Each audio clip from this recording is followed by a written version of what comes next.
Hello friends, good morning. Friends, आज मैं एक इम्पॉर्टेंट मैसेज देने वाला हूँ आप सभी को, ठीक है, जो बहुत ज़रूरी है।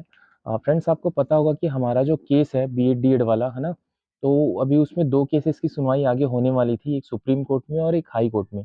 जैसे मैं आपको पिछली बार बताया था कि सुप्रीम कोर्ट का जो केस है, वो छुट्टियों के बाद लिस्ट होने वाला है, तो हमने अनुमानित लगाया था 20 तारीख को होगा करके, ठीक है? और वो 20 तारीख को हुआ नहीं, तो वो केस अभी लिस्ट हो गया है 24 तारीख को, ठीक है? तो 24 तारीख को हमारा सुप्रीम कोर्ट में केस है Harishankar versus state of Chhattisgarh, और उसके बाद एक और केस है हाई कोर्ट में जो 28 नवंबर को लिस्टेड है, ठीक है?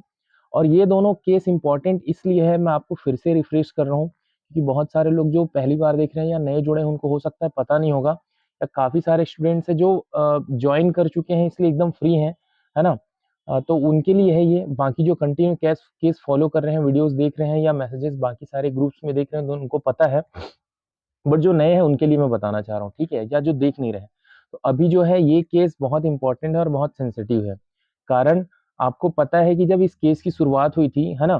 तो सबसे पहले तो आपको ये बता दूँ कि बीएड वालों को निकाल दिया गया था अगस्त में शिक्षक भर्ती प्रक्रिया से पूरी तरह से। निकाला क्यों था? क्योंकि राजस्थान का केस आया, उसके बाद केस की सुनवाई हुई 21 तारीख को।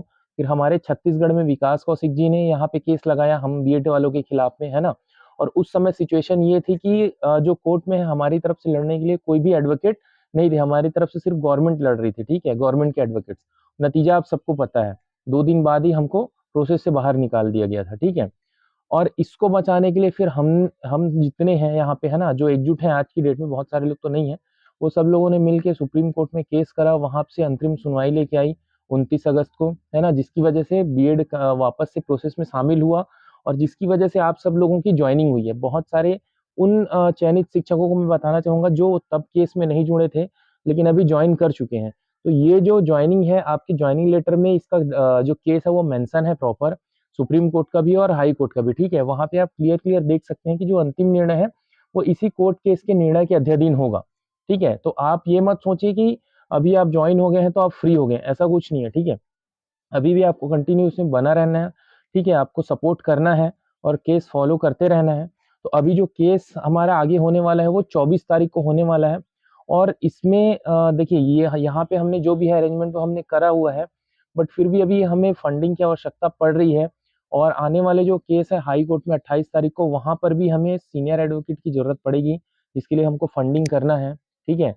सीनियर एडवोकेट की ज़रूरत क्यों पड़ रही है, उसके लिए अगर आपको थोड़ा-सा समझना है या जानना है तो आप बिहार वाला केस देख सकते हैं, जो लास्ट में भी हुआ, उनके साथ क्या हुआ, उनको केस वापस लेना पड़ गया था, क्योंकि वो गवर्नमेंट के मतलब कहीं न कहीं ये है थे कि गवर्नमेंट के भरोसे वो थे कि हाँ, हमें हमारे फ़ेवर में गवर्नमेंट है, तो वो सब ठीक हो जाएगा। और यही सेम चीज़ हमारे छत्तीसगढ़ में बहुत सारे स्टूडेंट्स मतलब जो वेटिंग लिस्ट में है वो भी, और जो जॉइन हो चुके हैं वो भी, वो यही सोच रहे हैं कि गवर्नमेंट हमारे फ़ेवर में है।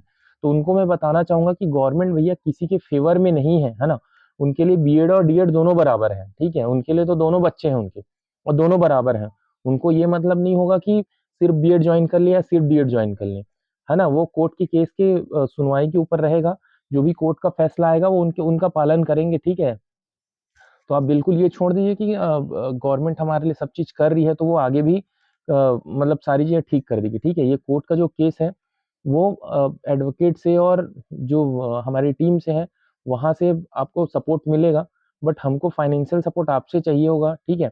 तो स्पेशली मैसेज मेरा उन सभी दोस्तों से है जो अभी तक कोई भी फंडिंग नहीं किए हैं, और बहुत सारे तो जो जॉइन कर लिए हैं वो भी फंड नहीं दिए हैं, ठीक है? तो उनसे मेरा रिक्वेस्ट रहेगा कि आप फंडिंग करें, अभी आगे हमको ज़रूरत पड़ रही है आर्थिक सहायता की, ठीक है? और खुद भी करें, प्लस अपने आस-पास के लोग जैसे जो जॉइन कर चुके हैं उनके संकुल में जो शिक्षक होंगे, है ना? उनके ब्लॉक में जो शिक्षक होंगे, उसके आस-पास जिले में जो शिक्षक होंगे जिनको वो जानते हैं और जो फंडिंग अभी तक नहीं किए हैं, तो उनसे रिक्वेस्ट करिए, उनको चीज़ों को समझाइए और वहाँ से फंडिंग इकट्ठा करने की कोशिश करिए, है ना? यही मेरा निवेदन है, बाकी जो भी केस का अपडेट रहेगा मैं आपको दूँगा, और आपको फंडिंग कहाँ करनी है उसके लिए आप डिस्क्रिप्शन में कॉन्टैक्ट नंबर देख सकते हैं, बहुत सारे आपको मिलेंगे, जो अलग-अलग जिले के एडमिन के कॉन्टैक्ट नंबर्स हैं।